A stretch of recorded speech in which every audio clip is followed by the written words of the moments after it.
All right, and it's recording. Go. Are we ready? We are ready. Good evening, ladies and gentlemen. It's my pleasure to be here tonight to read an excerpt from The Heart of a Father. This is part of the story that I wrote for the book, and it's called A Calling in Disguise. Sitting at my kitchen table today, I realized how blessed my family and I have been. There have been traumatic changes in our lives.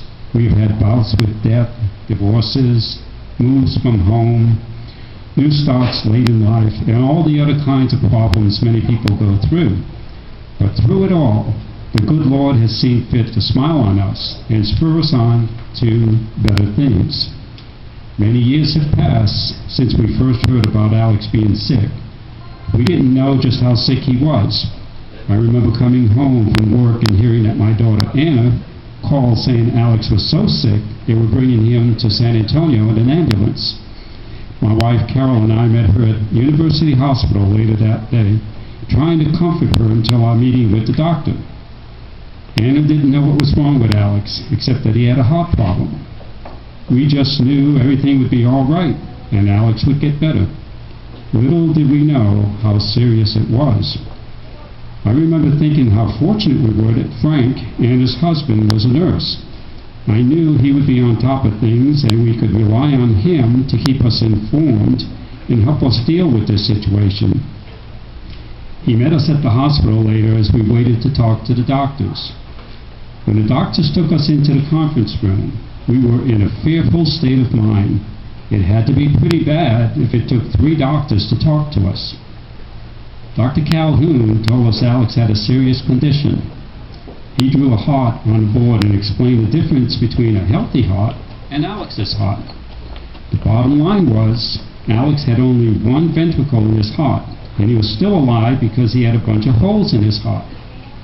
Those holes gave him a minimum transfer of oxygen, but not enough for him to thrive. Unfortunately, Alex was in congestive heart failure, in addition to having a major heart defect. There were 2 possibilities presented to us: do nothing and just love him until he passed away, or perform a series of 3 operations resulting in a shunt being placed in his heart to bypass the damaged area. This, we later found out, was a Norwood procedure. Neither of the choices offered much hope. I looked at my daughter and saw no recognition of what the doctor was saying.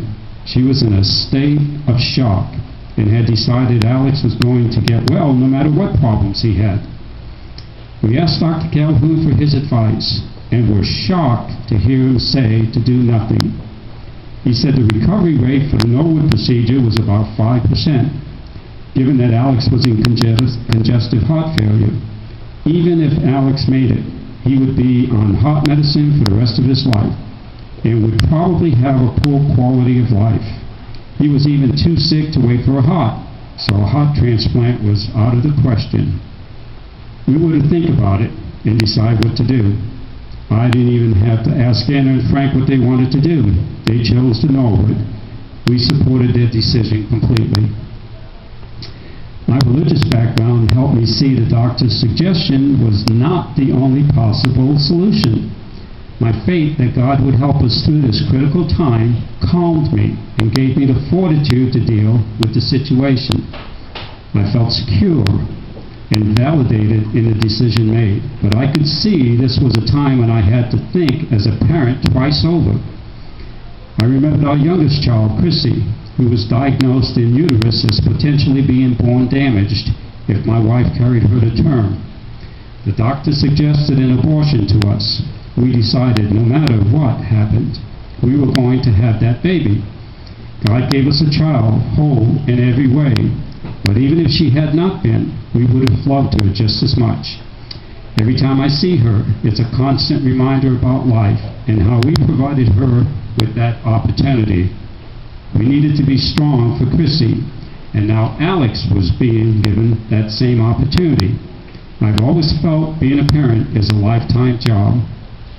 There is no time for self-pity or weakness, no matter what the circumstances. Things happened in a blur after that. I think I must have also been in shock because I barely remembered events.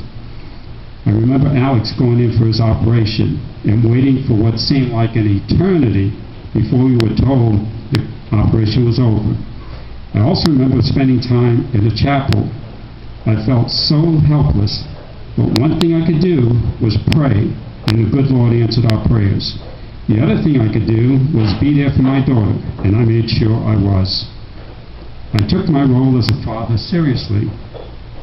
While it was my grandchild who was ill, my daughter was also in need of comfort and support. There was little I could do for Alex, but at least I could be there for Anna. Actually, Anna held up extremely well. I believe she still had not accepted what was happening, and that made it easier for her. She believed Alex would come through the operation, and he did. What came next, I will never forget. We found Alex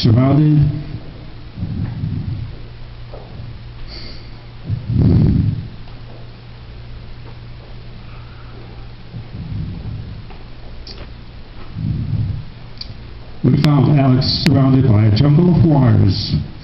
I could barely see him for all the tubes and wires connected to him.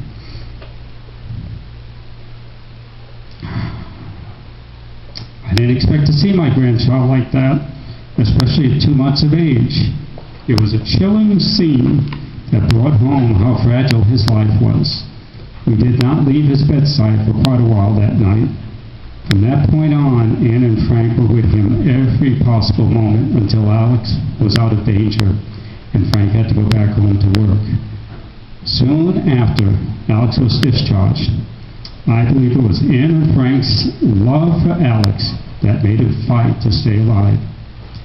If you want to hear the rest of the story, you'll have to buy the book.